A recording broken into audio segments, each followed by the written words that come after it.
Tuscaloosa. Once again with Christian Miller taking him down. It's time for the Miller's Edge with New York Giants legend and South Carolina Hall of Famer Corey Miller and his son, 4-time SEC champion and 2-time national champion Christian Miller. And knocked down again. It was Christian Miller. Here is college football playoff national champion Christian Miller on Tide 100.9 and 12:30 a.m. WTBC.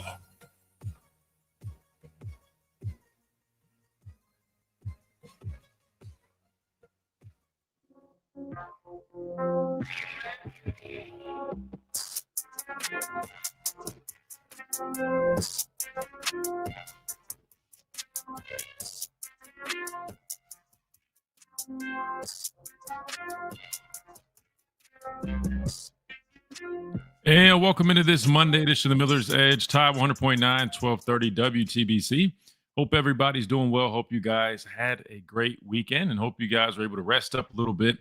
We had the bye week, so I know everybody was taking a break from Alabama, but I'm sure you guys still were able to tap into some football and hang out, maybe cook some good food and relax a little bit. And I hope you guys are ready for a new week, right? A brand new week with Alabama being back. And, of course, we're going to get you guys ready for the action. Alabama will take on LSU this weekend. Always a favorite of mine. Definitely a fun week, at least from my experience. I'm sure as fans, it's always a good one, too. Whether it's in Death Valley or in Bryant-Denny Stadium, typically expect a good one. Now, this one probably will be a little bit different with them being head coaches right now, another interim head coach opponent that we will face. But nonetheless, we'll talk about it. We'll dive into it. Today will be a very early preview, kind of just looking at some of the personnel, some of the numbers, things like that, just getting you guys ready for it. And as we progress through the week, we will continue to break into, break down the matchup, dive into the conversation, and get you guys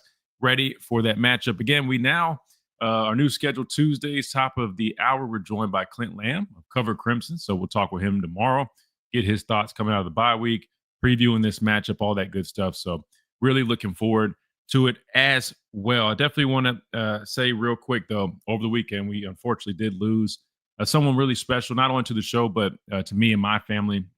Really was like a grandfather to me, took me under his wing, and man, was one of my biggest fans, not on the field, but off the field.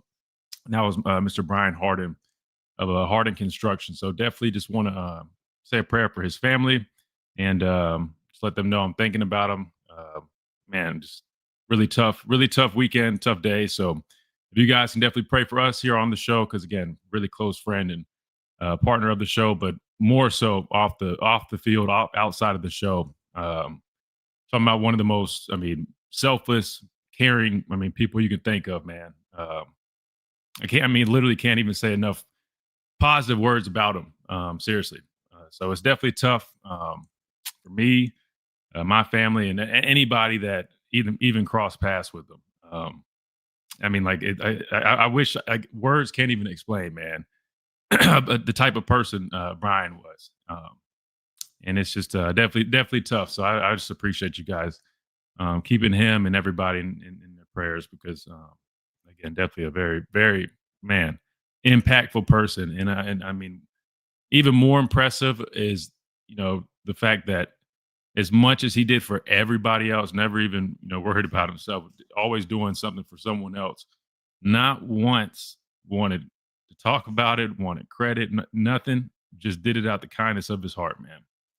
And to me, that's one of the biggest measures of someone, right? It's easy to do stuff for people when the lights are on you, when everybody knows it, but when it says a lot about you when you're doing that and no one knows the impact you're having on so many people. And it goes beyond what people could even imagine, man. So again, just definitely praying for his family, everyone, just because that's how big of an impact he had on people. Not just in his workplace, again, with his business, with his family, but anybody, man, anybody that had the honor of coming into contact with Brian would tell you, very special person, special man, special father, and definitely a very, very impactful person, man. Will be missed. That said, let's go ahead and hit a quick timeout. When we come back, We'll dive into this Monday edition of the Miller's Edge. We'll start doing our early preview for this matchup again, Alabama and LSU coming off a bye week. And we'll definitely get you guys ready for that. We'll talk about it, discuss it. Want to hear from you guys. 205-342-9904 is the number to the program if you guys want to get in on the action. I'm sure you guys have plenty of questions. So we'll definitely dive into that as well. Probably have some audio to listen to. I know we didn't get to many of the player interviews from last week. I don't even know if we got to every source of I guess, press conference, all that good stuff from last week. So we'll definitely go back, catch back up on that if we need to, and then we'll roll from there right here on this Monday edition of the Miller's Edge. Top 100.9, 1230 WTBC, presented by the Good Feet Store, America's Art Sport Experts. Quick timeout. We'll be right back.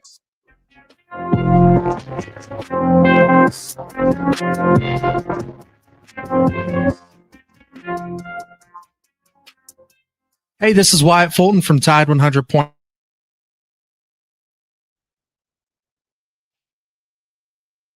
up, guys? Who we got in here? Ryan, what's up? Paul, what's up, man? Good morning. Mike, what's going on? Ikenji, what's up? Dwight, what's up? Talking Tide, what's up, guys? Appreciate that. Appreciate you guys, man. Appreciate you guys. Switch from Hulu. Yeah, man. Hopefully you like it. Like I said, that's what I use. I've used it for a while, and it's always been good for me, man. Always been good for me. Did you guys catch any games this week? And there's some decent ones. I know South Carolina, Ole Miss, Vanderbilt, Texas. That ended up being a decent game. Didn't look like it from the start of it, but ended up being a good one. You bought a $25 antenna at Lowe's to get ABC Saturday. Yeah, let me know how that works. Did you already try it out? I think that was Jared who gave us that advice. That was really good advice, man. I didn't even think of that. Really smart advice. Texas almost threw that game away. They definitely did, man. They're looking better, man. They're kind of finding their groove a little bit, it looks like. I think Arch is he definitely is. Offensive line play has been better for those guys. No, they've definitely look like they're coming along.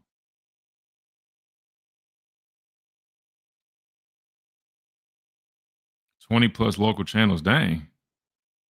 Well, that's good then. So anybody else, if you guys are still having issues with YouTube TV and you're able to get the game in your region via ABC, definitely check out buying the antenna. Shout out to Jared for that piece of advice, man. When is the coaching crisis? I'll be honest, man. The fact that the season's not even over yet. I mean, we're probably just getting started. So I mean, we'll definitely see. I will say this though. I mean, if you're up and coming coach, now's a hell of a time, right? I mean, you're talking about a whole bunch of opportunities. I mean, LSU, Florida, Penn State, Auburn. I mean, you talk about a list of great opportunities for a coach, man.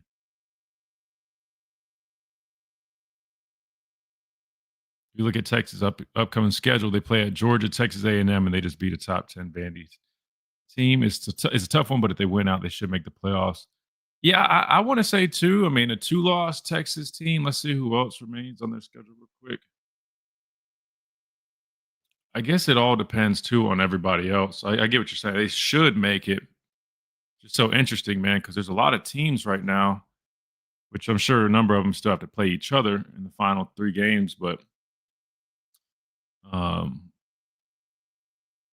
oh hell yeah, Texas is definitely in if they win out because they've got Georgia and A&M. I mean, if you beat 2 top 5 teams for sure. I didn't realize who's the last few opponents for them, but yeah, Texas wins out, they're definitely in. Because then you're kind of looking at a situation where you've got a 2-loss Georgia team versus a 2-loss Texas team. You start comparing wins and losses, right? Texas's losses would be to top-ranked Ohio State and then Florida. But then looking at their wins, I mean, win over top-ranked Oklahoma, Vanderbilt would be Georgia, and then would be top 5 Texas A&M too. So, yeah, if Texas wins out, I fully expect them to be in the playoffs, without a doubt. without a doubt. Oklahoma surprised this weekend. I would have thought that Tennessee would have controlled the game, but Oklahoma's defense showed up and created 3 turnovers. That don't surprise me one bit, man. They're top ranked. I think they are the top ranked unit in the SEC for a reason. They got a great defense, really good defense. Yeah, and total defense, they are number 1. Scoring defense, they're also number 1. So that's why when we were talking about it last week, guys, I said, I mean, if I had to pick one game remaining, I would definitely lean Oklahoma, just given, how well they play on defense and knowing that their offense, while it might not be, like an elite offense right now, they definitely are capable. They're capable of putting up some points for sure. So they're a good team. Too many schools looking for the next Saban are pulling the fire coach lever too soon. Newsflash, there's no Sabans out there. I agree 1,000%. I agree 1,000%. Back October 15th through. I agree 1,000%. I was even talking to one of my buddies who's a coach, and I was like, I mean, what's the game plan? You know what I mean? Like, I mean, are there even enough coaching candidates out there for these big schools all to be able to replace the guys they fired with people that they feel comfortable and confident hiring? I mean, I don't even know. Urban's Military Surplus R Us and Adams Heating and Cooling. This is Miller's Edge on Tide 100.9.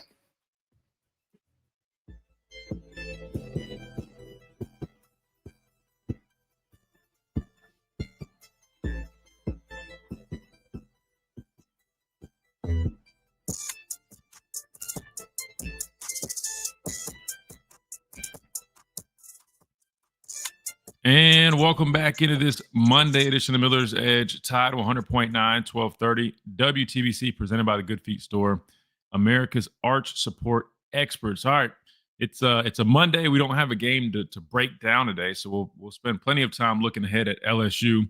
So I don't want to jump in that too quickly because, like I said, we got plenty of time to do that. But there definitely was a lot of other things that happened over the weekend, some more news and action and stuff that I want to dive into. That I didn't get to mention that first segment. So I want to throw this out there real quick. We talked a little bit about it during the break here with our folks on YouTube. Again, you can always come hang out, watch me do the show live on our stream at the Miller's Edge on YouTube. We'd love to have you here. Come hang out in the chat. But updates with coaching, right? We talked about LSU being, head coachless, right? We already know they fired Brian Kelly. Now, another opponent remaining on Alabama's schedule has also fired their head coach. Hugh Freeze has been fired by Auburn. A lot of people felt it was coming, especially given the trajectory that those guys were on, and probably just given the climate of everybody else in college football, right? Why wouldn't they just jump on the bandwagon? I hate to say it like this, but I think at this point it was kind of evident that Hugh Freeze probably wasn't going to work out at Auburn. It just didn't really seem ideal. I know they didn't have a quarterback this year. I know they went and paid a whole bunch of money for Jackson Arnold, but talk about hitting a lick, man. That dude got paid what, like almost north of $3 million. And now he's not even the starter. Well, I guess back and forth, whatever the case may be, I don't know. College football is just in a frenzy right now. But that being said, I was saying during our break here with our YouTube chat, man, I mean, what a time to be an up-and-coming coach. I mean, LSU opening, an Auburn opening. A Penn State opening, right? I mean, it's just a Florida opening. All these big programs with head coach openings, and Sam had a good point in the chat. Like, it seems like these people are kind of just hitting the fire button a little too soon, and I have to agree. If you look at it, the teams that have established coaches, even if they're like for example, a guy like Dan Lanning or Indiana's head coach, like. Even though I'm not saying they're like established like some of these other tenured coaches, but meaning they've done it at least pretty consistently, and they're doing it at bigger programs. You already see what's happening there. I mean, those guys are getting locked back up. They're signing extensions. These people aren't letting go of those guys. Normally, I would say like, okay, if you're going to fire a guy like Brian Kelly or some of these other guys, all right, target a guy like Dan Lanning, Kurt from Indiana, some of these coaches. But a lot of those schools, they're locking those guys down, right? They're signing extensions. Matt Rule signing an extension, right? People that you might try to go after. So then where do you turn? I mean, it's kind of interesting. Personally, Chase Reed, a name that I wouldn't be shocked to hear come up with some of these openings that I think is a good good fit. I think because of his attitude, his presence, and the job that he's doing where he's at right now. I think Brent Key, who was on the coaching staff of, I think two of the teams I played on here at Alabama, he was the offensive line coach. You talk about, having that attitude, that grit. You guys have seen the passion and emotion that he carries in his post game interviews. We always talk about taking on the persona of his coach. I mean, it makes sense while he's been able to turn that Georgia Tech program around and really establish, his style of ball there. I think he would be a great fit for any of these openings. Honestly, I think a guy like him would probably make sense. Maybe somebody that. Oh, I was gonna say, I'm also a big fan of Brent Key myself. Like, if a coach can make me just like an everyday student, average watcher, like want to run through a brick wall for him, I'm all for Brent Key. Yeah, no, I mean, and that's one battle, right? I mean, you definitely have to have that, but just seeing the success too. Yeah, I mean, when you combine those, that's typically a recipe for a successful program, right? I mean, you can be a good X's and O's guys, but if you don't know how to influence the guys, if you don't know how to establish your culture, it's not really going to be nearly as successful, reach the potential that it should or could. He has those qualities.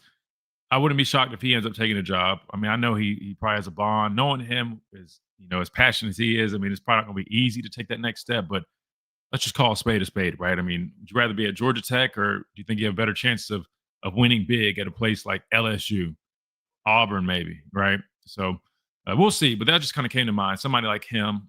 Trying to think of who else would be a hot target. I know we talked a little bit about it last week, but personally, I think it's premature for a guy like, because the next thing is, you look at coordinators, right? Guys that are up and coming, but they're coordinators. Like Ryan Grubb, I feel like it's too premature.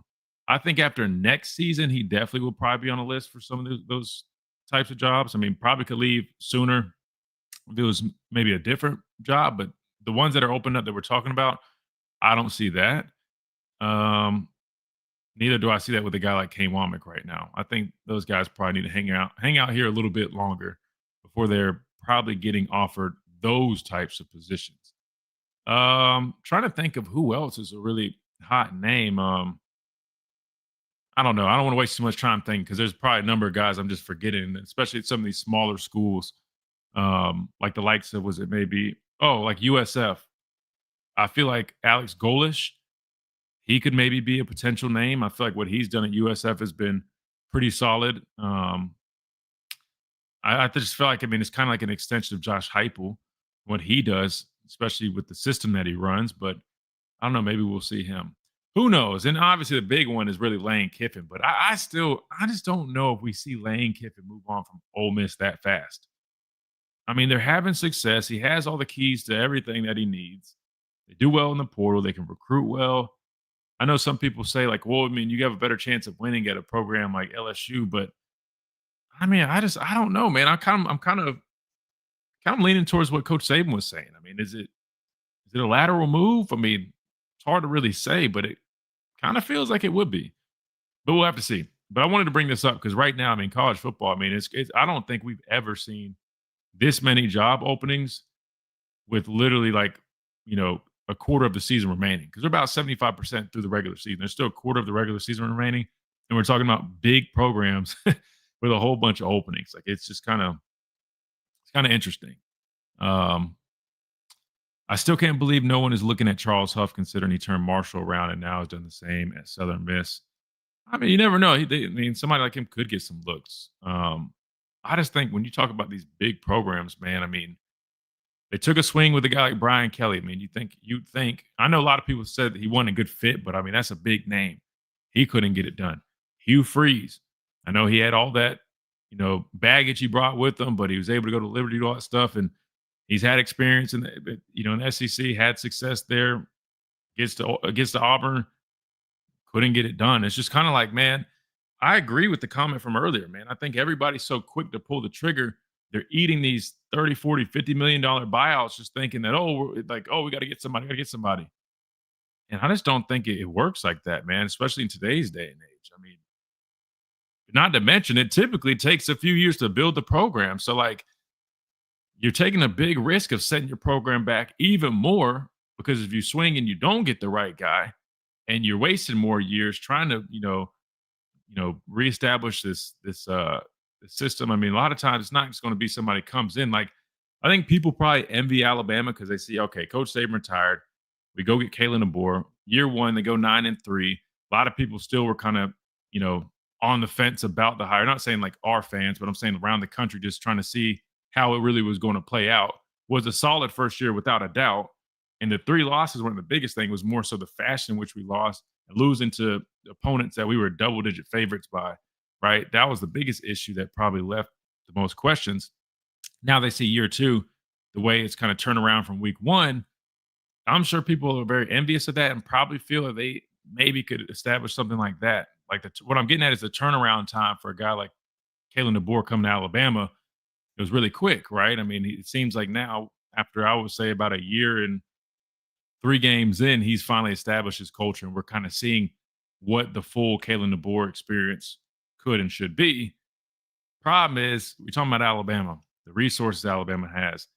A guy that was able to bring now in year 2, the coordinator, really almost all of the offensive staff damn near with him, and they're able to establish that and work with guys like Ty Simpson and all the weapons that we have. I think these other schools probably think they're going to be able to do that. I just don't think it's necessarily very realistic for some of those other programs, but we'll see. We'll see. But I just wanted to throw that out there because I do know there's a lot of curiosity on how this stuff is going to look. It's going to be a lot of shakeup, especially in the offseason. So pay attention to it. And who knows? Maybe it benefits a team like Alabama. I jokingly, but not jokingly, say, I mean, those are some talent-heavy rosters we're talking about. They're going to have the opportunity, those players I'm referring to make some decisions, test the waters elsewhere. And so I don't know. If you're a place like Alabama, I'm sure it looks pretty appealing right now, knowing that we're one of the few stable programs in the SEC right now. And looks like our guys have fun doing it, man. We're having success and they're having fun doing it. So wouldn't be shocked if we were able to dip and dabble into some of these rosters too. All right. When we come back, we're going to hit a timeout. When we come back, we'll keep on rolling. We'll start to take a little bit of a look at LSU again. Just a quick little preview talking about some of the personnel, some of my initial thoughts. I've only watched maybe 1 or 2 games, like in terms of like on the tape. I've watched them throughout the year, but I'll definitely give you my very brief initial thoughts on kind of this matchup, what they've got going, and kind of things I expect or I plan on looking out for in this game. So we'll do that when we come back. Right here on the Miller's Edge, Tide 100.9, 1230 WTBC, presented by the Good Feet Store, America's Arch Sport Experts. We'll be right back.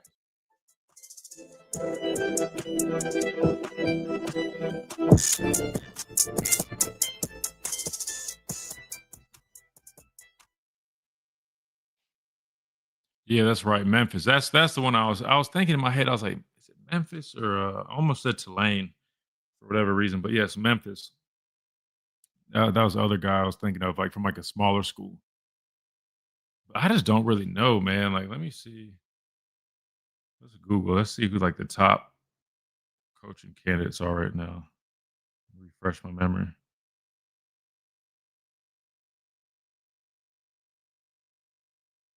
Candidates, college. I mean, there's going to definitely be some more openings. I mean, I wouldn't be surprised. I hate to say it like this, but I know there's probably some pressure on a guy like Dabo, man. I mean, could we see Clemson open back up? I don't think they fire him, but the way he was talking at that press conference, man, it's almost like he's just kind of accepting it. Wait, I'm trying to find a list of. Oh, that's who I was thinking too. Clark Lee. I didn't even see him on the list, but I just thought that Clark Lee. I wouldn't be shocked if people try to test the water with him. Okay, my screen definitely froze, or my camera froze. Hopefully this clears back up. There we go. On the TV copy, LSU's offensive line looks very bad. What do you see? I'm not gonna lie to you. Their offensive line has definitely struggled. They gave up 7 sacks against Texas A&M last game. Running game, they're dead last in the conference. I know we watched some of that tape. I thought the backs could have done a better job, but still, the offensive line they have struggled. And I'll be honest with you, I think that's probably one of the biggest reasons they're having a lot of issues offensively this year. I think the combination of struggling offensive line, quarterbacks beaten and banged up. I mean, it's just, and then when you don't have a running game to help complement that, man, it's tough. I'm telling you guys, that's why we always talk about. That's why we harp on this. I always say, like, even going back a couple years, like, man, we can complain about quarterback play, and that could be part of the problem. But again, if you don't fix the main issues of things, which is the offensive line, trench play, it doesn't matter who you have playing quarterback. They can do as much as they can, and they'll definitely help you out and get you out of some situations. But when you don't have the guys up front, man, it's a tough world to live in. Yeah, I can see Clark Lee. This list has Eli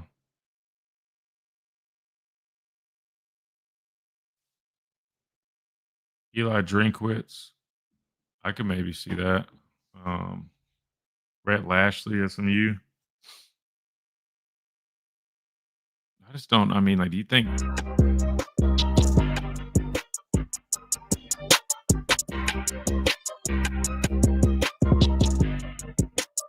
And welcome back into this Monday edition of the Miller's Edge, Tide 100.9, 1230, WTBC, presented by the Good Feet Store, America's Arch Support Experts. Real quick, I know we were just talking about the coaching stuff. I just want to piggyback off that real quick because I pulled this up. I was curious. I'm like, who are some other coaching names that could be targeted? And ESPN listed a few. Eli Drinkwitz. I mean, I could see him being pursued maybe. He's done a really good job at Missouri. We've seen what he's been able to do with them over the last couple of seasons. I mean, they've been a much more complete team. I mean, quarterback play, probably could be a little bit better. The guy they brought in from Penn State, he's a young player, but look at the running game, the offensive line. It's been solid. Defensively, I mean, the guys that they brought in via recruiting, they recruited some good guys. I mean, they've got a lot of support there, but also via the transfer portal, that defense, man, very solid. So, I mean, all around, very solid team. I could see that maybe. Rhett Lashley's also on here. Louisville's Jeff Brom, if I'm pronouncing that right. So we'll see. But it still just, to me, goes back to, like, is it worth hanging on to a guy like James Franklin, who's established and tenured and, I don't know, has done somewhat something versus trying to take that risk? I mean, I guess it don't matter at this point. I mean, you're not going to rehire those guys, but I don't know. I'm just looking at those lists of guys, and I'm just like, you're kind of just going off of, like, I guess anybody would be going off potential. But to me, I'm like, if I'm going to fire somebody from a big program, like, I would hope there's somebody that I'm targeting that I know I want. I don't want it to be like, all right, we just fired this guy. Let's just hope this guy can do it. Like, I'd want, like, a guy like Dan Lanning or somebody who I know. I'm like, man, we want this guy. We feel really good about him. The other guys, I feel like it's like, oh, yeah, we feel good, but maybe not, like, really good. I don't know. I guess we'll have to see. Somebody says Golish to Arkansas. Yeah, I forgot Arkansas is open to. I mean, damn, half the conference doesn't have a head coach right now, it feels like. Yep, and then I see Talking Tide mentioned Shula being fired as offensive coordinator at South Carolina. I don't think they do anything with Beamer just yet. I mean, I guess we'll have to see. But personally, I don't think they get rid of Beamer. Speaking of that, Virginia Tech, that's also there as well. Half the country, not even half the conference, half the country, there's a job opening. So we'll have to see, man. Definitely going to be a very interesting off season. Christian, I'll tell you this: if there's a ahead. time to get into coaching, if you're looking for a job, maybe time's now. Yeah, listen, the way they pay, I mean, you definitely got a good point. The only problem is, Reed, I don't think they're going to just go, hey, you know that host from the Miller's Edge? Yeah, he played ball, man. Really good dude. He sounds like he knows what he's talking about from his show, but yeah, let's hire him to lead our program. Now, I mean, dude, listen, that would be cool. You know what? I don't even know if I would want to be a head coach. I don't know, man. I'm trying to think. That's actually a really good, like, hypothetical. Now that I think about it, like, part of me is like, a head coach, man. Like, I don't think people understand everything that is involved with being a head coach. It's a lot. Yeah. I almost wouldn't mind just being the D coordinator, man, and just, like, running the defense, having a unit, letting them rip. Like, Yeah, I almost think that would be cool. Yeah, only reason I bring that up is because when you think about it, with all these like coaching firings, there's like that train, like, okay, well, now Mhm. that he's gone, this guy's leaving this school. Well, now that school is looking to replace. There's that consistent train, and eventually maybe there is a D coordinator job that opens up. You know what I mean? I just had to throw that out there. No, I mean that's true. I look, I would never rule coaching out. I think it'd be cool to have like, you know what I mean, like a relationship with the players and watch them grow and be able to, pour into those guys. Like obviously like talking football. I think it'd be really dope. It's just, man, it's just I know a lot of people in the coaching space. I mean, a lot of my teammates that I play with, a number of them, like they coach now. And seeing the time demand, I mean, I don't think people understand. Like, matter of fact, let me just give a shout out to the coaches, man. It's so easy. I mean, like when we're sitting here on Mondays and we're critiquing and everything that everybody does, not just us, everybody does it. But if people really knew like what went into coaching in terms of like how many sacrifices they did. I mean, these guys are never with their families. They miss out on holidays. I mean, they're up there literally from 7 in the morning to 8, 9 p.m. in the evening, and it's just nonstop. Then they got to go on the road and recruit, right? I mean, it's like it is a machine, and that's the only reason I feel like I'm kind of I'm good on it right now, just because with media it allows you to be involved in the game. I mean, you can be around the game, you're around the guys. I mean, just like you hear Coach Saban talk about it, but the requirements are totally different. Totally different. Like I can sit here and do broadcasts. I can host a radio show. Meanwhile, I can still do my real estate stuff. I can go open a whole nother business if I want. Like I have a lot of flexibility, and I think that's what I appreciate. But who knows, man? Maybe I just get to a point where I take a dab at it. But you're right. If there was a year to do that, probably would be now. I'm sure somebody's going to need some GAs or something. And as many links and connections there are to coaches that I cross paths with here, yeah, it's probably definitely always something. Matter of fact, I think like it's like I feel like I see one of my former teammates, a new one every week, like getting involved in some type of coaching job. Like I want to say I see like Maurice Smith, who I play with here. Um, I feel like he's with Georgia right now. I see him traveling with the team and doing stuff with them. Like there's always, I will say these coaches do a good job of getting their former guys involved if there's ever opportunities, which is dope, man. It's always cool. Speaking of that, we do plan on getting Tony back on Wednesday. That was that was very interesting, and I plan on doing it again Wednesday because we got to finish that story. And hopefully this week we can go ahead and do our first roll with our pod with Slade. No official name yet, just because there's been a lot going on. But I think we'll just run something this week, man. Just say the hell with it and just run it. But yeah, so I'm excited about that as well.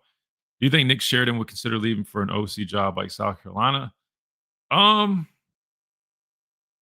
I mean, it's hard to say. I mean, I can't speak for him, but I mean, right now, I mean, he's a quarterbacks coach / co OC. I will say he's paid very handsomely to be that. I mean, he's probably the highest paid quarterback coach in the country right now. So if I'm being honest with you, I mean, if it's like a job like that, I mean, I think if he's talking about taking that next step, but I also think you got to look at it too. We talked about Ryan Grubb and all these coaching availabilities. Although I don't see it happening this year, I don't see Ryan Grubb being here much longer. If I'm just being completely transparent, I think if they judging off the success we had this year, and if we see another year of that, and Alabama's offense continues to flourish like we've seen, even though I know it's not perfect, I'd argue it's more so on the lack of guys up front or the lack of execution with certain aspects here and there. But in terms of what he's done, especially taking a guy like Ty Simpson and helping his development and seeing the way he's playing, I wouldn't be shocked if Ryan Grubb's out of here by next year, after next year. That said, if you're Nick Sheridan, you probably would be first in line to take back over the OC role if that were to happen. So to answer that question specifically about him, I wouldn't be shocked if he plays the waiting game, to fill the void if Ryan Grubb leaves, because he's paid he's not paid like a quarterback coach. Let's just say that. I mean, he's definitely paid very, very well. So, but interesting question there. All right, let's hit a timeout. We come back. We keep on rolling. We'll go to the phone lines, 205-342-9904. We still got an early preview, LSU. Matter of fact, I'm forgetting, guys. It's Monday. So speaking of press conferences, we'll get them fresh today. All right, so we'll do that. We don't need to go back and listen to players from last week. I guess we'll just start fresh. So we'll hear from the coordinators and the coaches sometime in hour number 2. But first, we'll go to the phone lines. I'll give my initial preview and thoughts on LSU, and then we'll hear from the coaches themselves right here on the Miller's Edge, Tide 100.9, 1230, WTBC.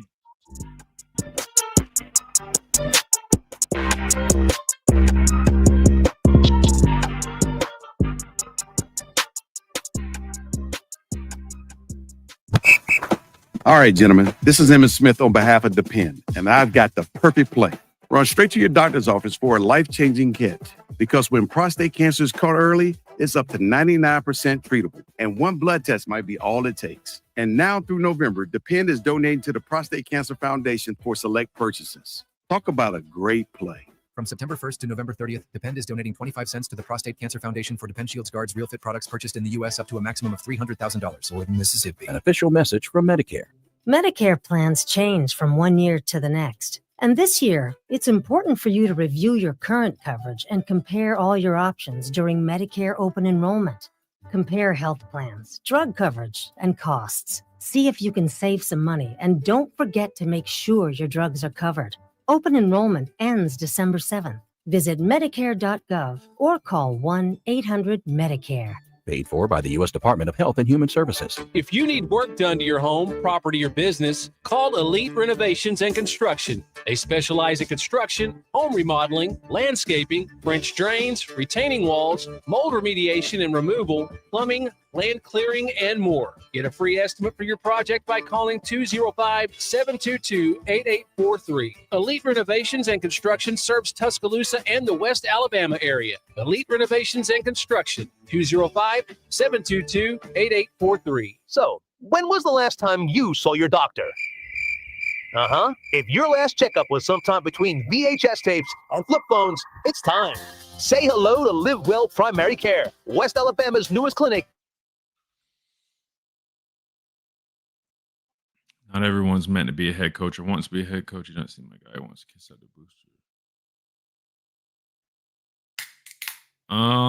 Well, I wouldn't say that, Jake, because don't forget, he also interviewed to be the Washington coach before he went to the Seahawks, man. I don't know if you guys knew that, but he wanted to take over when Coach DeBoer left for Washington.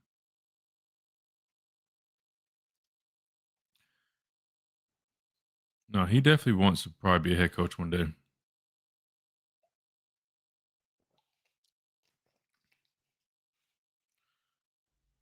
Yeah, I mean, I think it's almost inevitable. I mean, you got a good coordinator like that, best believe, man, he's going to be on. Oh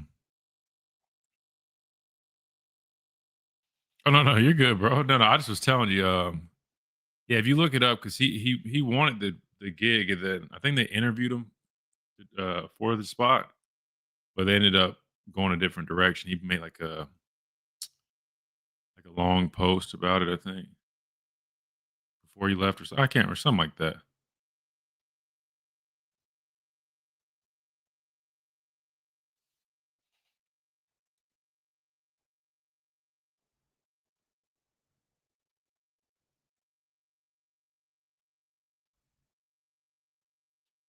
Can't remember what exactly it was, though. This is Miller's Edge on Tide 100.9.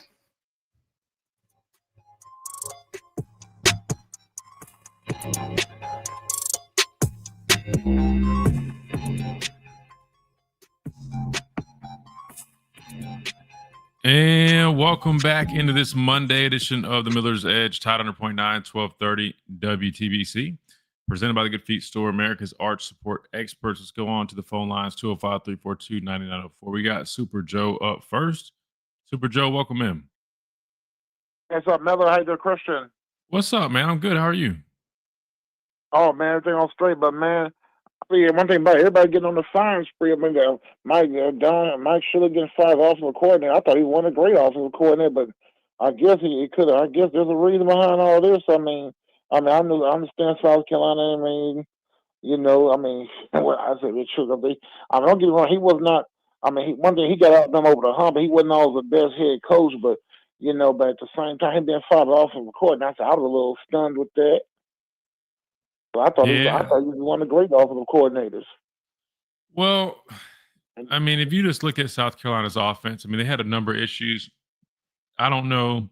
Excuse me. I don't know if I would put everything on him, right? I mean, there's a reason they got rid of the offensive line coach. Offensive line play was really bad for South Carolina.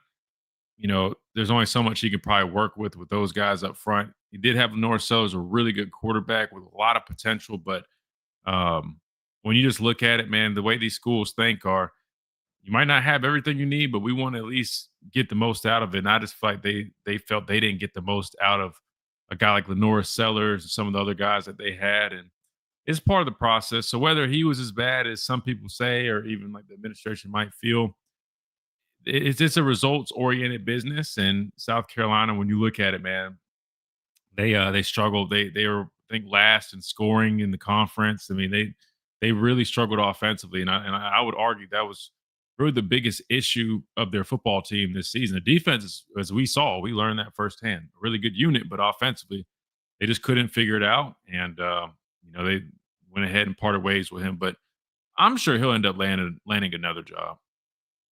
Yeah, he will. So I can count on Joy with him because it'll happen for him. But now, and the thing about the other one thing about with the LSU with Brian Kelly. Well, now Brian Kelly, this wasn't for him. He was better off at Notre Dame, which I said that from day one.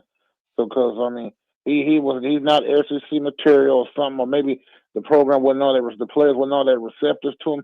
I have no idea, but the SEC, everybody can't come out here and run no SEC jungle. I mean, Yeah. let's just go ahead and be a little real. This is a different jungle over here, and when you coaching them guys out there at Notre Dame, he could have just stayed. I'd have stayed over if I had Brian Kelly, because I'm gonna be honest. If I have let's say if I'm over here, if I have a great success over at the Indiana Hoosiers or Marshall Thunder and Herd, or let me say maybe Iowa Hawkeyes, okay, and I'm building a winning program. They say there's a spot offered at Alabama or LSU. I said, nah, I'm gonna be like this, nah. Because, like I said, you got something way different. You got something way different over there, and I ain't taking no chances of, my resume dropping. I'm a man that will take caution. But if I'm having such a success and the money's building where I'm at, I don't want to mess up what I got. Okay. Yeah. Yeah, and I get that. I think the other side of it is, for a coach, I mean, you're always kind of, sometimes seeking new opportunities, especially if it's a situation where you feel like that other opportunity could give you more resources, more opportunities to be more successful. And I agree with you. I mean, Notre Dame is a great program. I'm sure they have plenty of resources and you can do a lot there. But we know the story program that LSU is, and the ability to be able to recruit and get really good players and be in this conference. I mean, it makes sense he would want to take on that challenge, but he's another guy. He's going to land somewhere else. Maybe he wasn't the best fit there, but nonetheless, I mean, he's a good football coach, and somebody give him another chance. I don't doubt that one bit. Yeah. There's no secret there.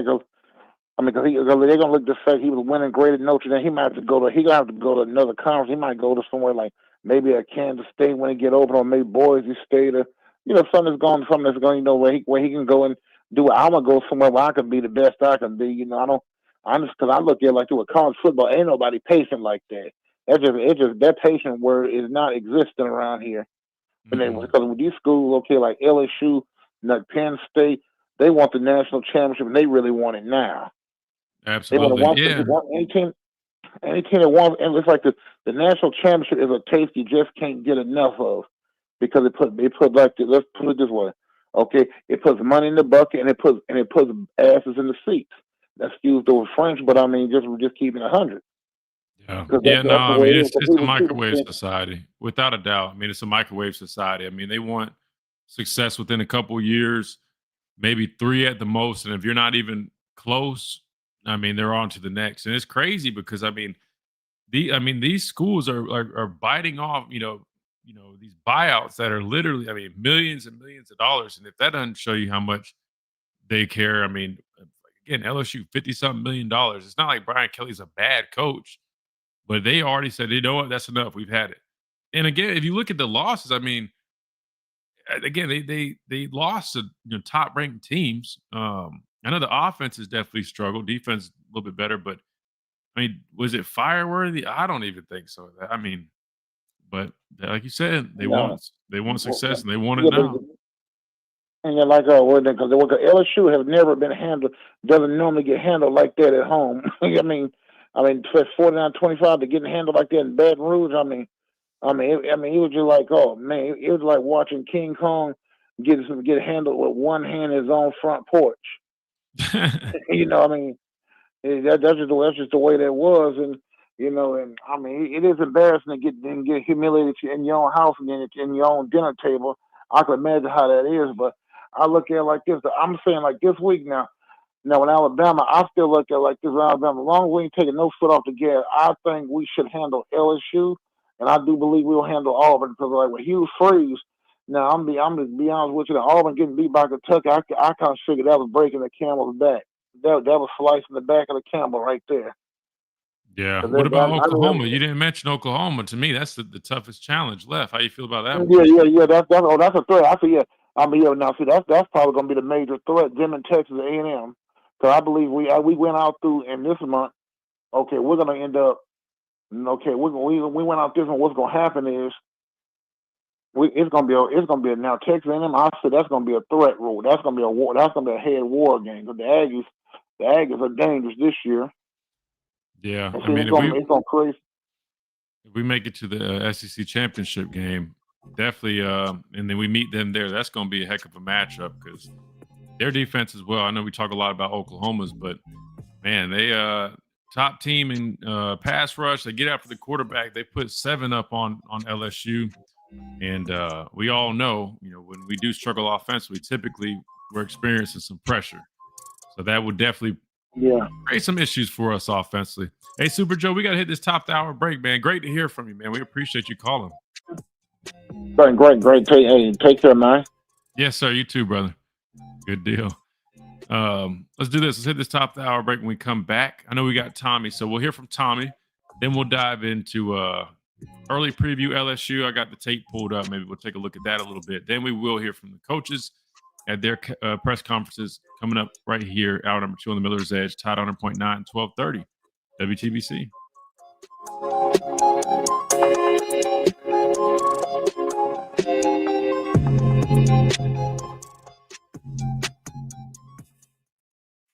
WTBC Tuscaloosa and W265CG Tuscaloosa.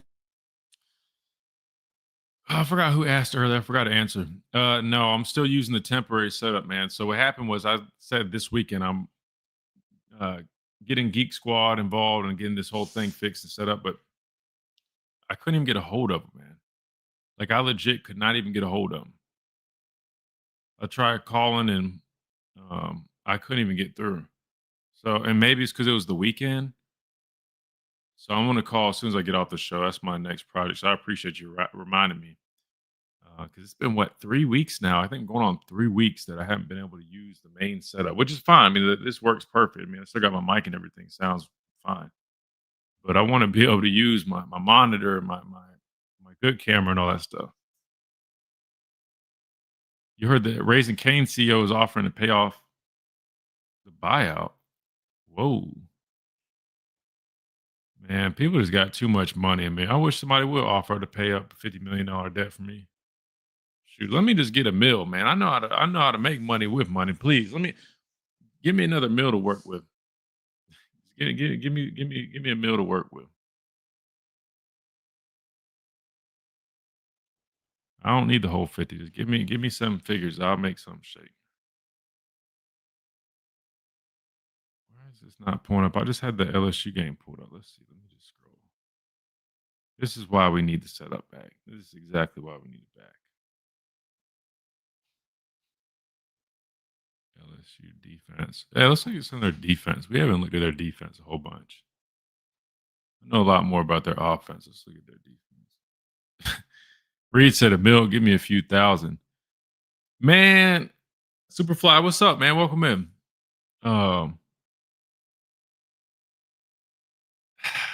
few thousand, Reed. Like, see, we could flip that. We could definitely flip that. But I'm just going to be honest with you, man. It takes money to make money. It takes money to make money. Like, if you like, it's just crazy. Like, the older you get, you just realize how stuff works, man. Like, he said, I'm not turning away that mill. Nah, like, it's just crazy. Like if you think about it, like people that have like generational wealth, like, unless you just do something really dumb and you're just very careless, like, it's just all you have to do is just manage your money correctly, and you will just. I mean, like, it's literally like it's like a cycle. That's kind of what I'm getting at, like with the whole. Easier. So I would definitely. If you think about it, like seven figures, like say on average 10%, 10% a million. I mean, that's $100,000. Now you're not gonna make 10% annually on your return, but just say, you get what I'm saying? Like, On Tide 100.9. kind of crazy if you think about it.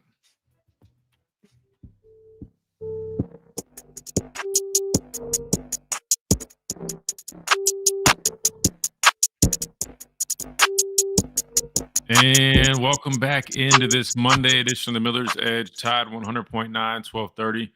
WTBC, presented by the Good Feet Store, America's Arch Sport Experts. Our friends over there, again, they are responsible for those arch sports designed to eliminate and alleviate all types of pain, foot pain, knee pain, back pain. Go check them out right now, goodfeet.com, more information. Or you can always go to the store here in Tuscaloosa or the other 4 stores in Alabama. But again, just walk in there. They're welcome. And literally, I mean, they sit you down. They've got foot massages, all types of stuff while they do your measurements and show you exactly how these things work. You can test them out, all that stuff. And it's all free, right? I mean, it's try before you buy. You don't have anything to lose. Then also, they're offering the Good Feet Kick for Cash challenge that they're doing at home games. So make sure you guys do this right now. It takes 2 seconds. Go to goodfeetkickforcash.com and then sign up. If you guys want a chance to win free cash by kicking field goals, I don't know who wouldn't want to do that. And again, it's completely free. Goodfeetkickforcash.com.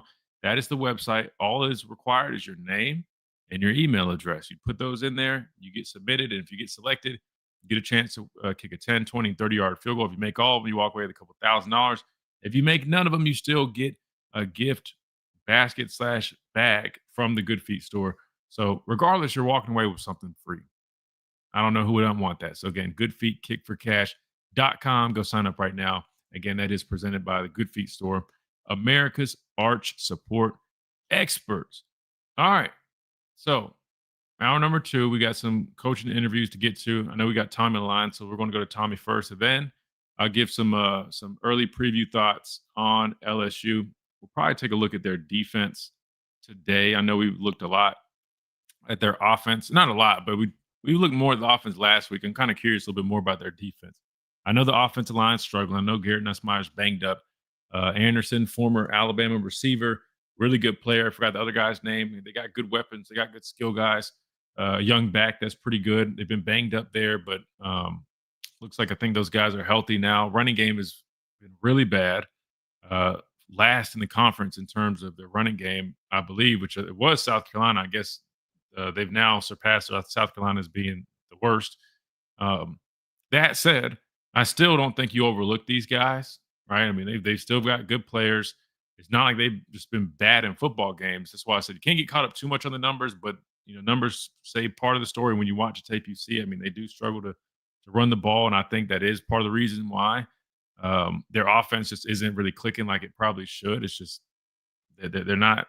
There's too much pressure on Garrett Nussmeier, who's probably already not healthy in the first place. You're asking a lot out of that guy. That said, we know a decent amount about their offense, and I'll definitely continue talking about that moving forward. But I want to look a little bit more at their defense, who is a decent unit. They've got some good players in their secondary. Perkins is a really good football player. You know what you're getting out of him. And I want to say they've got decent pass rush, but I don't know a whole bunch about it yet, and that's why I want to pull this up. So I got this pulled up. We'll look at it. We'll talk about it in the meantime. That said, let's go to the phone lines, 205-342-9904. We've got Tommy up for hour number 2. Tommy, welcome in. Hey, Kristen, how are you? I'm good. Tommy, how are you? I'm great. I can't complain. It's like this. We must put down the wounded tiger. Put it to bed or put it out of misery. Don't overlook him and don't say, oh, that quarterback or the offensive line got problem. Blah, blah, blah. They fired the offensive coordinator, the head coach. Blah, blah. Focus on LSU. They hate us as much as Auburn and Tennessee do. Put the kitty down. Bring the intensity Saturday night, man. I want it noisy. I want it loud. And I want LSU to quit for once. I don't think they will because they have too much class and they're a good program. Respect your opponent, which I keep on saying. But yes, would I love to have them 35-7 into the third quarter? I would love it. But you know what? I don't respect that. I expect them to fight hard for their pride of the university and the team and for themselves. So fans, bring it. Team, bring it. We'll get a win. I mean, I'm really tired of hearing about, well, you know, we're playing two teams now, blah, blah, blah. Got two interim coach. You know what? You know, they got nothing to lose. They'll throw everything at us out of the kitchen sink.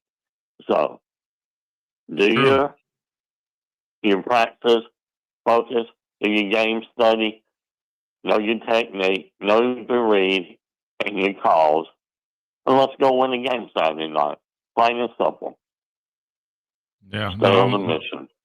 I'm with you. Yeah, and you're right. You can't get caught up too much in the news of all the coaching changes, everything that's kind of transpired. Because, I mean, on one hand, it's like, oh, man, they're a mess right now. They're scrambling. Then on the other, sometimes you watch these teams play a little bit better when the coach is fired. I just think you're 100% right. Don't focus too much on that. Just know that you got another faceless opponent. You know, take them serious. You know, study the tape just like you typically do. Come up with a good game plan and make sure you guys go out there and execute. But one thing's for sure, man. I mean, anytime somebody plays Alabama, I don't care who the coach is or what else is going on. I mean, like these guys want to do it's Alabama. Like it's an opportunity for them to get some notoriety. I mean, you go do something good against Alabama, best believe people take notice. And I'm telling you right now, in terms of like scouts watching, Alabama LSU is probably always going to be the most watched game from like a scouting and NFL perspective. Because it's talent galore. I mean, both programs always are talent rich. So people know that. And they're going to show up and be ready to play. But I'm looking forward to it, man. I think it still should be a good game. I mean, we haven't really dove too deep into kind of what to expect, but they got some good players for sure. I know that for a fact. The linebacker core, you got the Weeks brothers. I'm pretty sure Witt is back healthy now, if I'm not mistaken. We mentioned Harold Perkins. I know one of their cornerbacks, a really good football player as well. They got some transfers. So defensively, man, I'm expecting them to, do some decent stuff, and we'll see kind of how that looks against our guys. I don't think their pass rush has been great, so I'm curious how that looks. I'll be honest, if they can't affect Ty, I'm not too worried about it, but I do know that they've got good linebackers. They show on tape. They bring pressure. They bring blitzes from different places. Matter of fact, the play we got pulled up, they're bringing a corner blitz. So I think they're going to probably – it's a copycat league. They're probably going to copy these other teams, force a lot of pressure on us, be aggressive, and we'll see how that fares for them. But, yeah, Tommy, I think it's going to be a good one. I'm excited for it, and hopefully it's another really good environment like we got to see against Tennessee. I know. We got the next 3 games home. Bring it, folks. Bring it. There's the last 3 home stands. Bring it. They say the fastest things in the world is with college football season start, and you sit down, pop some popcorn, and it's over with. So, we got to bring it. Like I said, I know you're tired of hearing me. I'm an old man. Every game's a playoff game for Alabama, and every game is a trap game. Alabama got to bring it. If you want to get in the playoffs, you got to win. You got to win. No doubt about it. So no, you're right. No, this is an important one. I mean, you look at kind of how the SEC is taking shape now. I mean, had it pulled up earlier, man. I wish I still had it, but looking at A&M and Alabama still undefeated in the conference, but then you got a couple of one-loss conference teams. You got Ole Miss, you got Georgia. I want to say there might be one more, maybe I'm forgetting, but then Wait, is Texas a one-loss? Wait, Texas, yeah, Texas is a And one-loss one conference team lost too. SEC team. Yeah. Exactly. Yeah. So I mean, Yeah. it's important for Alabama to finish strong. I mean, and I agree 100%. I mean, now is not the time to get complacent, caught up in anything, because even though if you lose one more, you definitely still probably are making the playoffs, especially given the wins that we have. Things just get real muddy if you do drop another one. I know those teams still have to go and play other teams as well. They'll play each other, right? Texas plays Georgia, so Yeah, Georgia and Texas got to play each other. exactly. Yeah, and then A&M also plays Texas. So I get that part, but things can just get a little muddy if that is the case. But no, it's nonetheless. I mean, LSU is going to be a good football team. We talked about it last week. I mean, their 3 losses come all to top ranked teams, and I mean they weren't like bad losses. So they're going to be ready to roll, and they're coming off a bye too, so they've had time to get a little bit more healthy, and that's always beneficial to a team. Well, it's just like the coaching staff on the team. Most of them know LSU they're not going to be retained, whoever comes to be the head net coach. So they want to make a good showing. Like, I didn't quit on LSU. I want, people look at them and they'll get hot at other places. So, it's a job interview for them guys. They got to see what kind of product they put out on the field. It's not you don't take the crayon and put a big W down there. You got to earn it. So, I'm going to need to be ready. That's all I'm saying. 100%. Looking forward to it. Thank you. Well, thanks for taking my call. Roll Tide, man. Always, Tommy. Appreciate you, brother. Roll Tide, man. No, good stuff. All right. Well, let's do this. We got about a minute or so, but I got this tape pulled up. I was trying to just get a little bit of an idea about this LSU defense. Matter of fact, while we're looking at it, and I have these numbers pulled up defensively. Let's see where they come in these categories. Scoring defense, LSU comes in at 7th. Just under 19 points a game on average. Total defense, they come in at 9th, giving up about 326 yards per game. Rushing defense, 10th. They're averaging about 135 yards on the ground given up. Passing defense, you've got them at 4th, only giving up 191 yards. Again, their secondary is a very solid unit. And, so again, a decent unit. I mean, I would say, don't get caught up too much on the numbers, but nonetheless, they've got good players on their defense. They do a good job, so that would be important. I just think their biggest key is, can they affect Ty Simpson? That's the only thing. Sacks and sack production, I don't think it's been great for them. I don't think it's been terrible, but just like we've seen, right? It doesn't have to always just come from the guys up front. You can bring pressure and find other ways to affect the quarterback, a la kind of like what we did, right? When we were kind of waiting on a guy like Yonde to step up, we were kind of finding other ways to generate pressure, and you see them do that pretty frequently when you watch a tape. I mean, we're only literally probably 10 plays in, and I would say they've called pressure on probably almost half of those. So they're an aggressive unit, to say the least. All right, let's hit a timeout. When we come back, we'll see if we got these press conferences pulled up. If not, we'll keep previewing. If they are, we'll definitely hear what the coaches had to say going into this LSU week right here on the Miller's Edge, Tide 100.9, 1230 WTBC. Presented by the Good Feet Store, America's Art Sport Experts. Quick timeout. We'll be right back.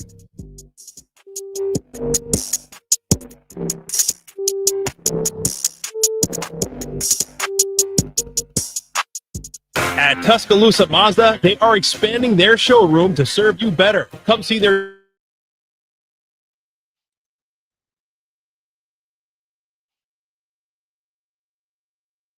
Haven't talked about, but I'll be honest with you, man, because I'm a former player, man. I'm always going to have the player's best interest, bro. Respectfully, I don't really care about news and stuff like that, especially like, we don't have the facts. We don't have that. I'm not going to plaster a young man's mistakes all over the internet and beat a dead horse when everybody's already read it. That's just me. That's just my approach. But like I said, that's just because I'm a former player that I just enjoy like talking football, man. I'm no journalist, nor do I have interest in being one or breaking news or when it feels like gossiping and stuff, man. Young man definitely probably made a mistake. Hopefully everything gets handled and figured out, and Hopefully there was none, serious that transpired from it. Hopefully we can always, just learn and grow from it. That's just my thought. Nothing wrong with asking the question. Again, I'm not getting on y'all asking that. 'Cause I know it's common. Everybody else probably talks with. Just me, that's just my thing, man. As being a player, I'm just like, I always try to just protect and look out for guys, especially not knowing all circumstances, details, all that stuff, man. I just kind of now when all the facts and stuff are there, and if it's something we can kind of discuss without really, that's one thing. But always go and kind of look out for guys, just because I know, man. A lot of time, people are so quick to just drop news without full facts or things like that. They're plastering pictures all over the place. Then sometimes it ends up being a totally different story. And the last thing I want to be doing is further pushing that narrative.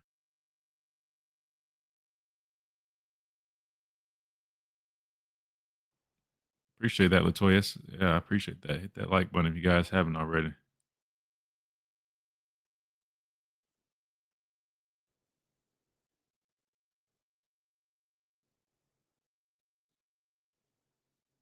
I want to see Bama get this vertical passing game going. I mean, the biggest thing is, QD, we just got to have more consistency, man. I mean, we had plenty of opportunities against South Carolina. Just didn't connect.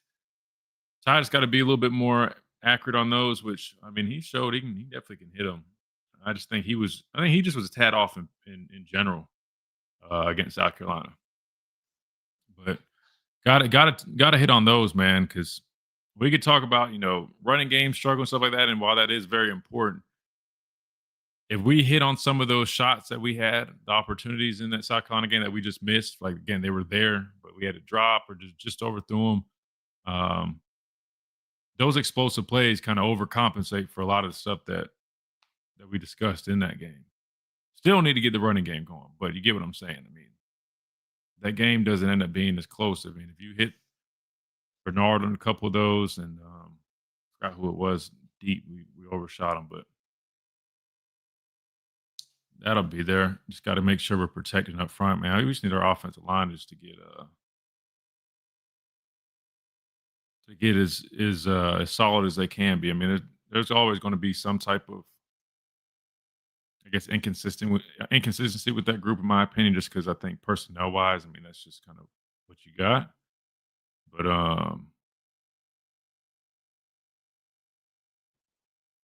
we'll see.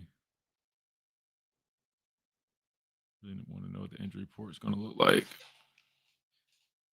I'm trying to think back. I'm trying to think of who was on it before. This is Miller's Edge on Tide 100.9.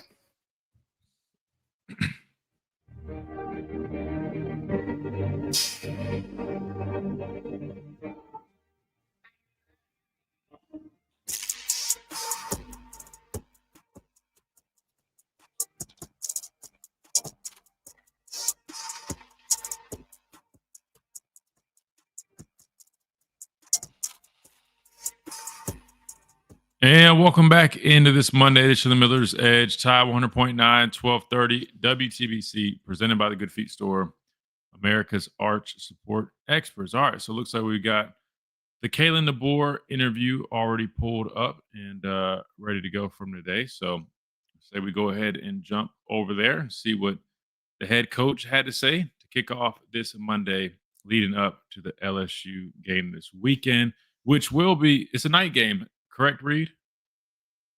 That is correct. Yeah, it's a night game. And then Wyatt just put out the article that for the following game, Oklahoma will be at 2:30. Okay, so Oklahoma's 2:30 game. You got a night game this weekend.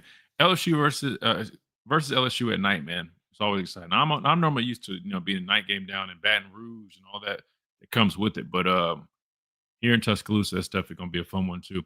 Here we go. Here's head coach Kalen DeBoer previewing LSU game today at his weekly press conference. You bet. Good morning. Just coming off the bye week, I think it was very productive.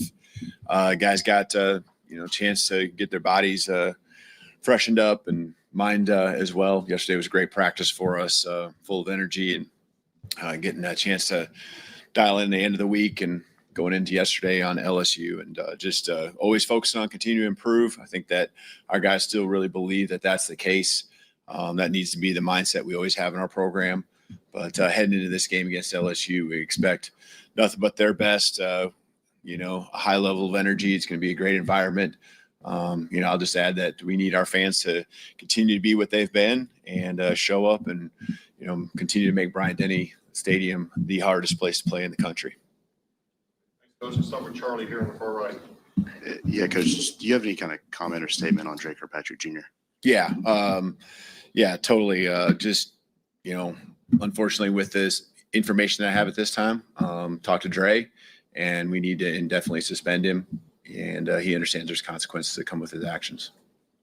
Chase on the side. If you could update on a couple of injuries or guys kind of coming back. Vandemark would be one, Danny Lewis Jr., and then also Quay Rousseau, who's been out longer.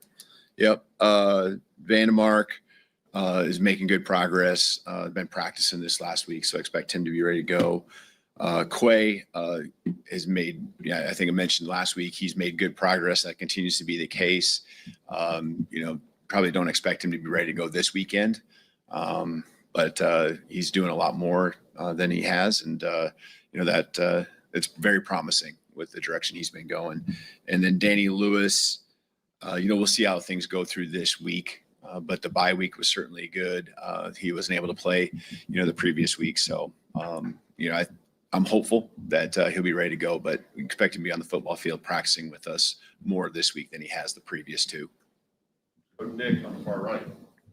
Yeah, you've had a lot of successful post-bye games. How similar to the prep that you saw last week and just coming into this week to those successful times? Yeah, I think it just really goes into having a great staff that puts a great game plan together, gets it dialed in a timely manner, when you have players that go make plays and they can get those extra practices in on a great game plan and go execute, that's really what matters. It's really what it comes down to. And so, I expect the same thing with our staff. They've done a great job, really focused and have the routine down, the timeline of when we want to install certain things, having practices that are fresh and, guys excited to be out there on the football field, continue to get better. So, yesterday, like I said, was a great practice. It wasn't long, but it was just, a dialed in Sunday practice and, looking forward to getting on the field tomorrow, Tuesday. And I think our guys are really excited about it as well. Go to Colin on the front left. Hey, Kalen, not only this week, but kind of looking ahead to, it doesn't seem like you guys have to leave the state of Alabama, like through your final four games. And I'm curious about is that a point in your guys' favor? What are the kind of the pros and cons of not having to travel, far for an SEC game? Yeah, I guess I hadn't even thought of it in terms of not even having to leave the state, but I thought of in terms of having a number of home games, and that's been great for us. It doesn't guarantee anything. I think it still comes down again to the preparation, but we definitely feel there's a home field advantage playing here at Bryant-Denny, as I said. And so, we're looking forward to having these teams come to our place, and our goal and as always is to protect our house. And so the guys really, take a lot of pride in that and, want to continue to do that and uphold the streak that we have. All right, let's go far left. We'll finish up with Hunter. You good? Any other questions? Okay, let's go ahead and leave Rich. Coming on your left side. Short and sweet. What sticks out to you about playing LSU? Well, this is going to be a physical game. It was last year. I think it always has been. That's the tradition here. You can see what their team is made up of. It's physical players. I think they got elite skill, both offensively and defensively, whether it's coverage or being able to win on the perimeter and the running backs as well. So, this rivalry goes way back. You do the introduction with our team and talk about I think it was 1895, if I remember right, doing the research. And that's a lot of games that have happened between these two schools. And so we're looking at this as one of those rivalry games that I know I was told much about when I first got here. So it's going to be, again, a great environment, a lot of pride, both for our program and theirs as well. We do have, Hunter, you do have a question on far left. Go ahead. Yeah, sorry about that. Just what have you seen from Ryan Williams' growth over the last few weeks, both on and off the field? Yeah, as I've always said, whenever adversity comes, it's your response. And I think any type of adversity he's ever had, his response is always to go attack. And whether it's coming off of an injury or whether it's coming off of, just him wanting to play better than he did the week before, it's always 100%. He's from a character trait, just humility that he has. He's all about the team 100%. When he really focuses on that and trying to be the best he can, which is really the case all the time, man, it's just so much fun being on the football field with him every day in practice. And, he runs his routes full speed. He's doing the extra work before practice, after practice. No one on our team is ever going to question the work that he puts in and how important it is to him. But, he's continued to attack, just getting better, and I think that's shown up. We're all human, so he's not going to be perfect, but he's really continuing to hone in on the things that matter. And I think you're continuing to see him trend up. All right. Thank you. Thank you. There you have it. That was head coach Kalen DeBoer doing his weekly press conference today.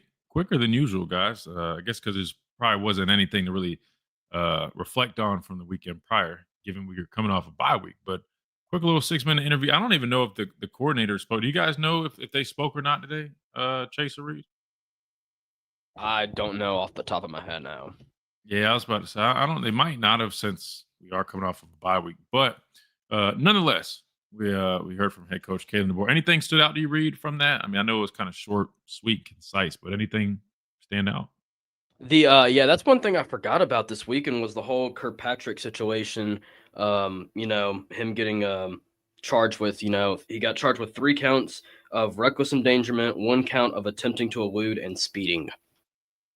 Yeah, unfortunate for sure, but definitely got to take the consequences. Just hope that everything was fine, nobody was injured or whatnot. And definitely learn from it and let those guys handle that internally how they do, which he addressed that, which was good. Yeah, I think biggest thing he mentioned, just like last year, is going to be it was a physical game. Definitely expected to be a physical one this year, right? It's it's going to be it's important that we show up ready to roll. I know last game, South Carolina game, we did not play our best ball. Probably was the second worst performance, I would say, of the year, coming after Florida State, at least for the offensive side of things. Defensively, it really was a pretty good showing.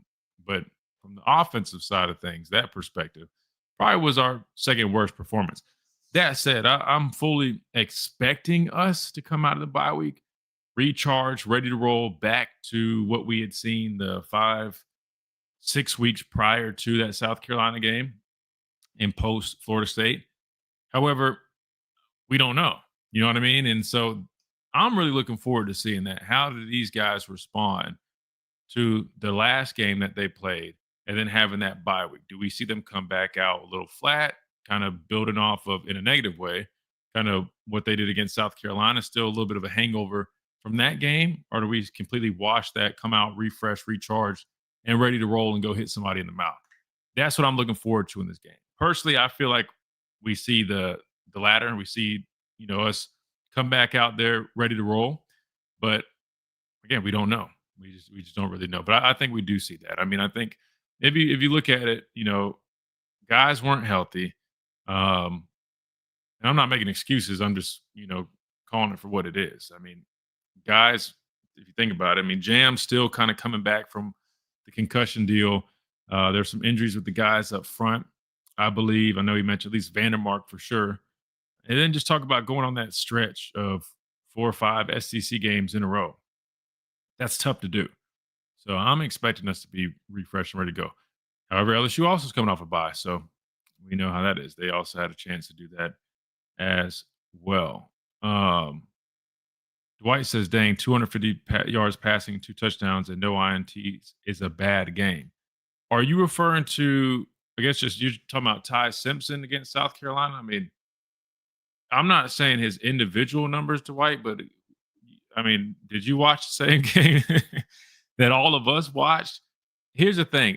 While I agree with you, yes, I mean, he set the bar so high for himself this year with how he's been playing that when he does have a game like that, I'm trying to pull up the specific stats from South Carolina. Yeah, he was 24, 43, for 253 yards, 2 touchdowns, no interceptions.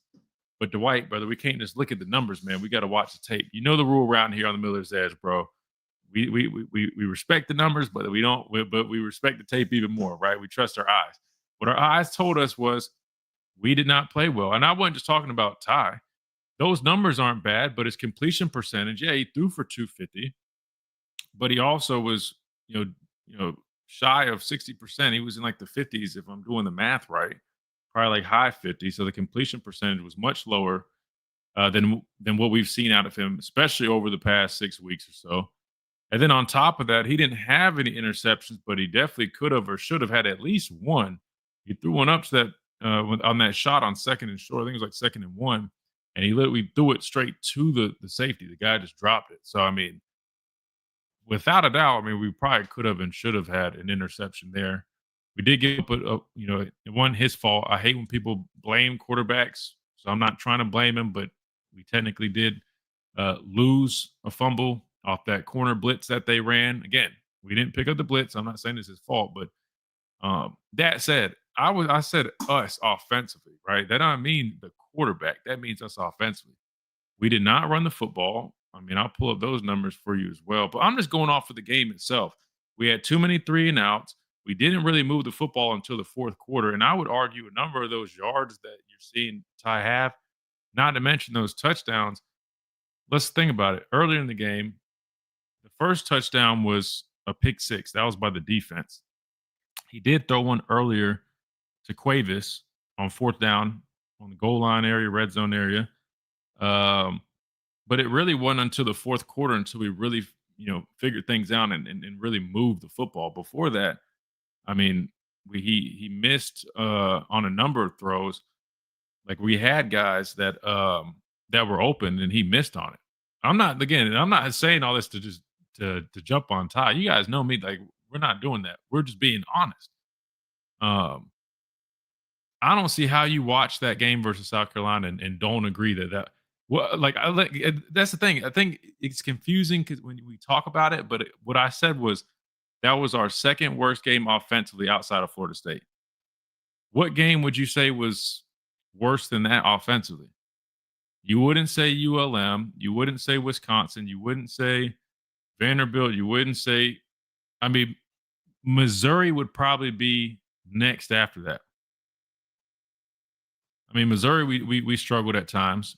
Really good defense too, by the way, which both teams had good defenses. But that's just off the tape, man. Come on, man. You know us, bro. That's the tape. The tape don't lie. And again, and the good news is, this is the good news, similar to what Jeremy Bernard said last week or whatever. The fact that we call that our 2nd to worst performance offensively, and we still scored 29. If you subtract the pick 6, we'll say 22 points. And that was with our 2nd worst performance and finding a way to win at the end. I wish I got to pull up the box score.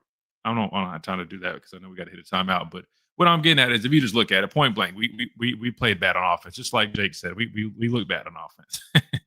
The guys up front, I thought offensive line play was pretty damn bad. We did surprisingly actually protect decent, but if you go back and watch, I think that was probably Caden Proctor's probably worst performance this year. He didn't have a good game. Brailsford didn't even have a great game. Matter of fact, the 2 guys that are typically the best guys on the offensive line unit, they didn't play great.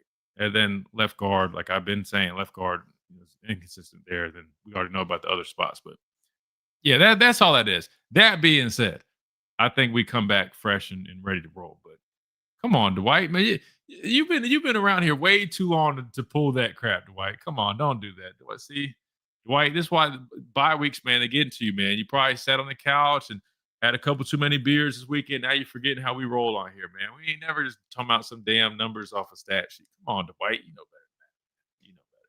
All right, let's hit a timeout. We come back. It looks like the coordinators did speak again this week, so we'll go ahead and listen to them, hear what they had to say ahead of this matchup against LSU this weekend. Night game, going to be a fun one here in Tuscaloosa. You're listening to the Miller's Edge, Tide 100.9, 1230 WTBC. Quick timeout. We'll be right back. That's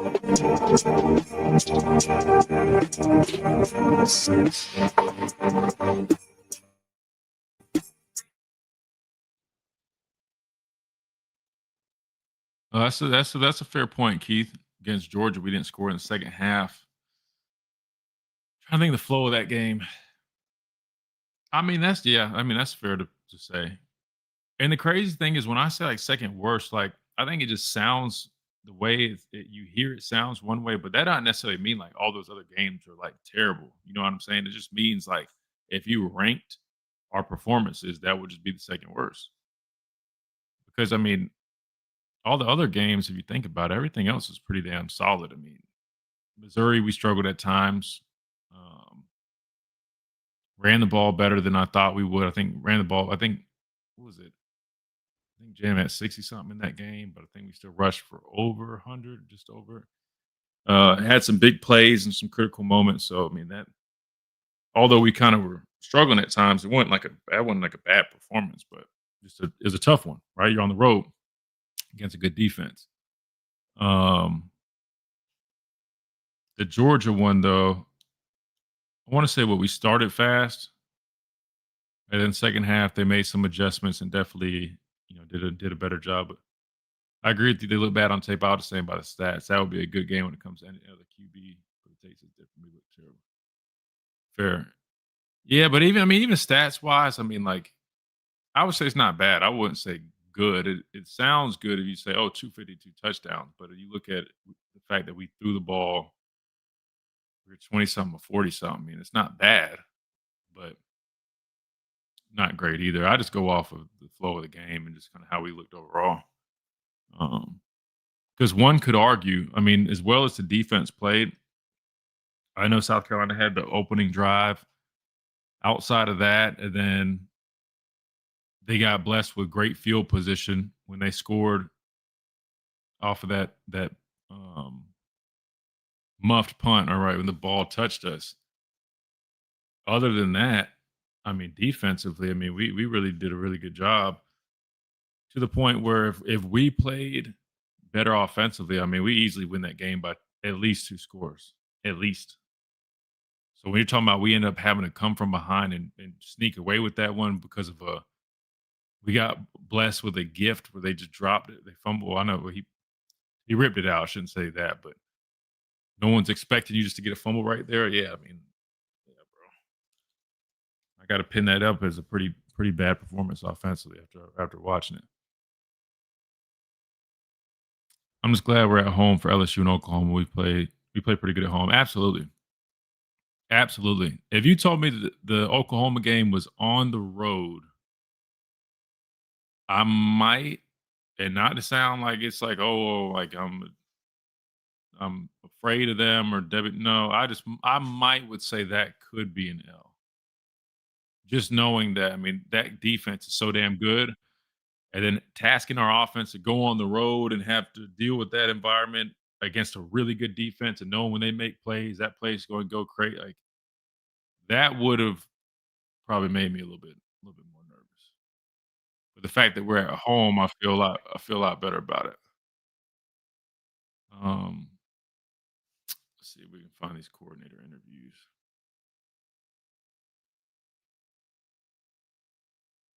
Yeah, here we go. Let's do Ryan Grubb first this time, since we're talking about offense.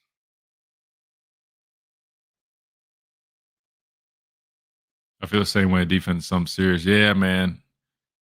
They get after the quarterback. They got some dudes up front, and then Venables, man, he can just dial it up, bro. I mean, they just got a recipe for a damn good defense.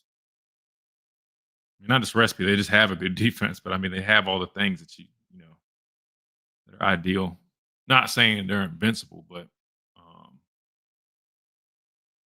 they'll pose some challenges for sure. I mean, Ole Miss did a good job moving the football on those guys. I mean, there's definitely opportunity. Don't get me wrong, but they're a good unit, without a doubt. They're a really good unit. Vandy game against Texas would be a prime example. Most of Vandy's stats come in the fourth quarter. Yeah, that's why you got to be careful with numbers, man, because again, I mean, if you don't have like the tape or even just to watch the game to really see how it went, man, if you just tune into that Vandy game and you would just think like, oh, they barely lost. But I mean, watching the whole game, that first half was tough for them. Bama hasn't put a 60-minute game on tape yet. We need to do this before SEC championship game or before the playoffs. Yeah, we still are yearning for that, man. Which is, I wouldn't say good and bad. Definitely mostly good, but yeah, definitely want to try to get that going as soon as possible, though.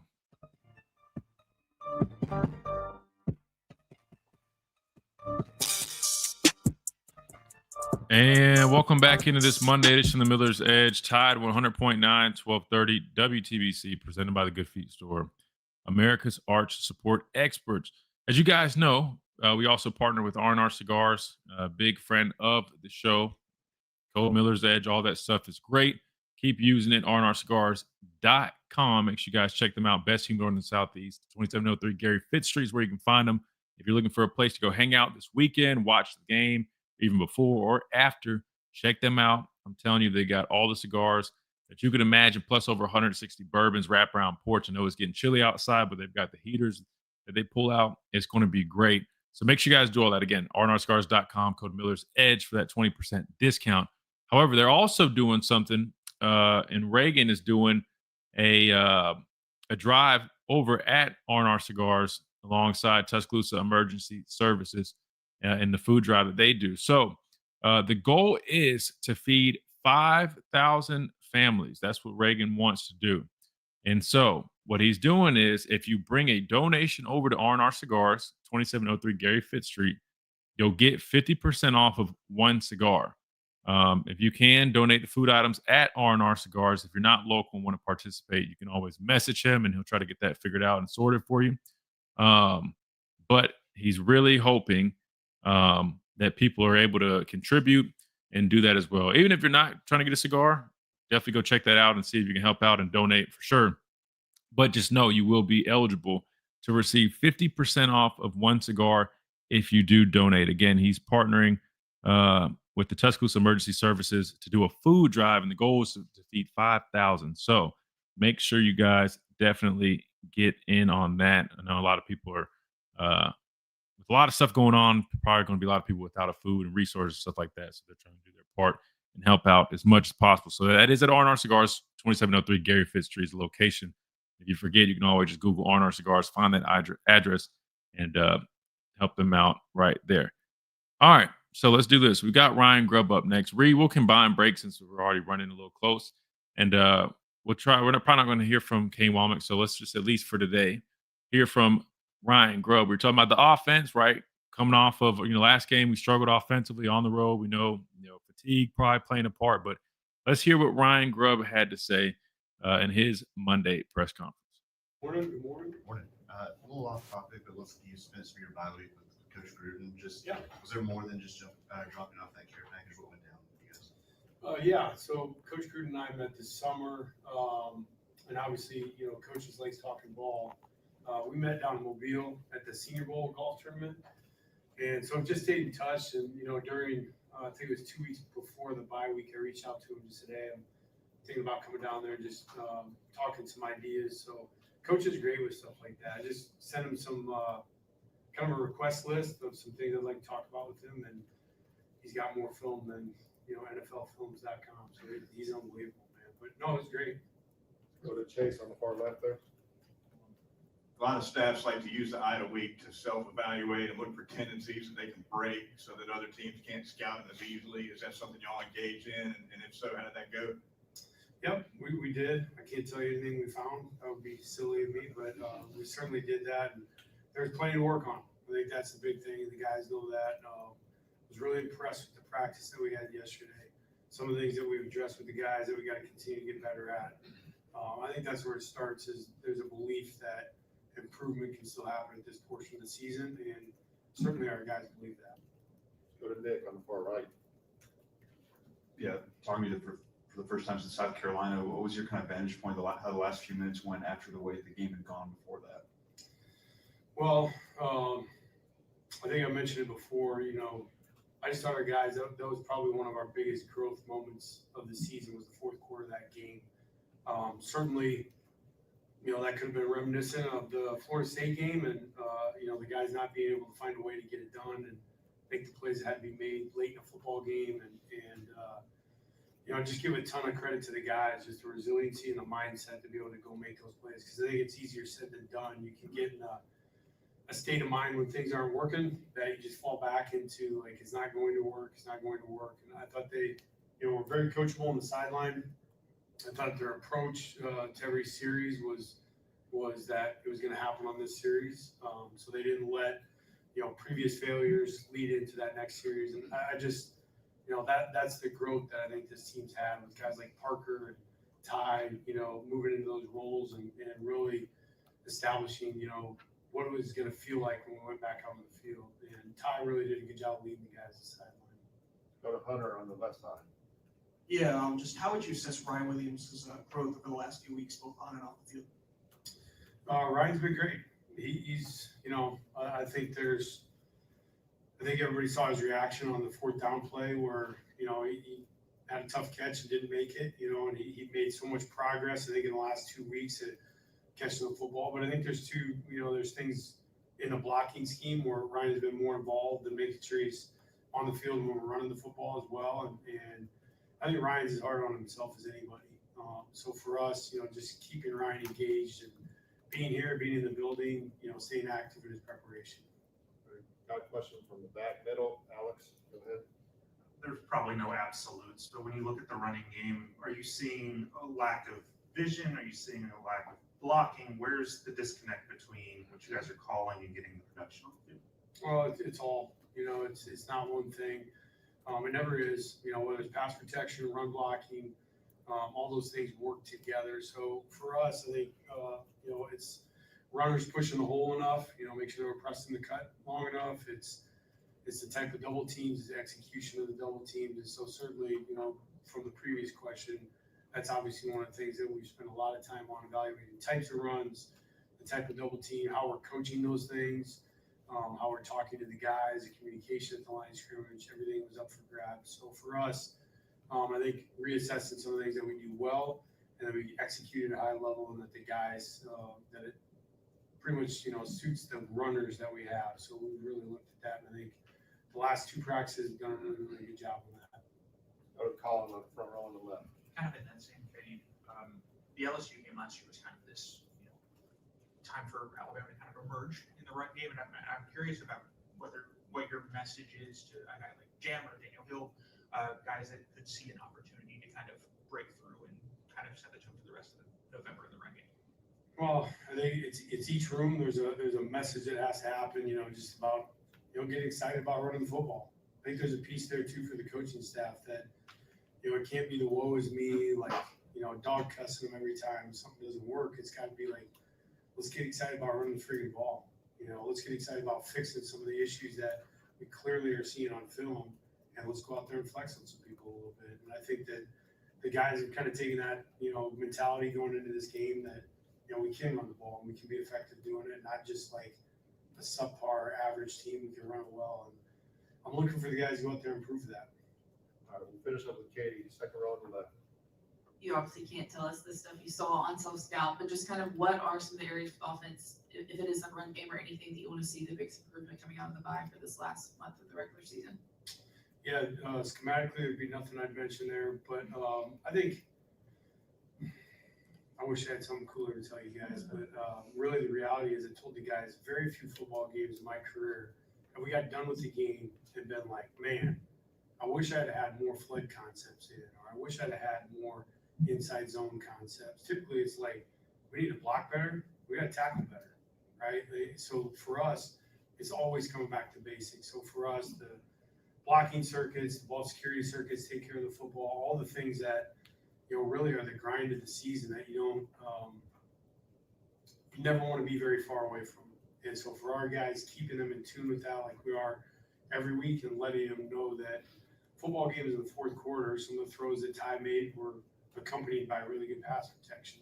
Some of the run hits that happened at really key moments at the end of the game were really good technique on blocking. So just keeping the guys in tune with that has to continue to improve. One of the things we've done a good job of through the season so far is taking care of the ball. So yesterday there was a couple moments where I didn't feel like we were protecting the ball the way we have, and those things were addressed. So for our guys, just realizing how important the details of all the type of schematics that go into just drill structure and getting great at those things. And our guys believe in that too. It's not, I never feel like I'm wasting my breath when we show clips or talk to the guys about, pad level, double team, foot placement, hand placement, where am I putting my hands when I'm catching the football. So felt great about that. I felt great about the guys' reaction to it. So there you have it. That was offensive coordinator Ryan Grubb speaking to the media today. And we're not going to have time to listen to Kane Womack, at least today. We will probably go to him tomorrow. I think his was like 12 minutes or so, and we only got a few minutes remaining in the show. But it's kind of giving a little, I guess, feedback on what we heard. A lot of talk about the running game, things that they evaluated during the self-scout period, like we mentioned last week, right? That's what bye weeks are for. All my time of playing football, anytime we had a bye week, that's what it typically was, man. He mentioned just getting back to the basics and the fundamentals, right, of playing football, right? What it takes to block well, what it takes to tackle well. Those always came back up during bye weeks, all those circuits and drills. You definitely got to go back to those and make sure you sharpen those tools. Because you'd be surprised, like he said, man. It's not so much about we need to do this more, this concept. There's going to be there's definitely some of that stuff, right? That's why he's not going to share too much of the things that they found in that aspect. But best believe, when we talk about the running game, just like I've said, just like we've heard Clint say, anybody that watches it, I mean, never 100% one thing, but there's going to be times offensive line didn't do their best. Running backs could have done something a little bit better. It could be whatever. And that's why it's important to really dive into that. And it sounds like they did that. And we heard from not only Coach DeBoer, but also him now.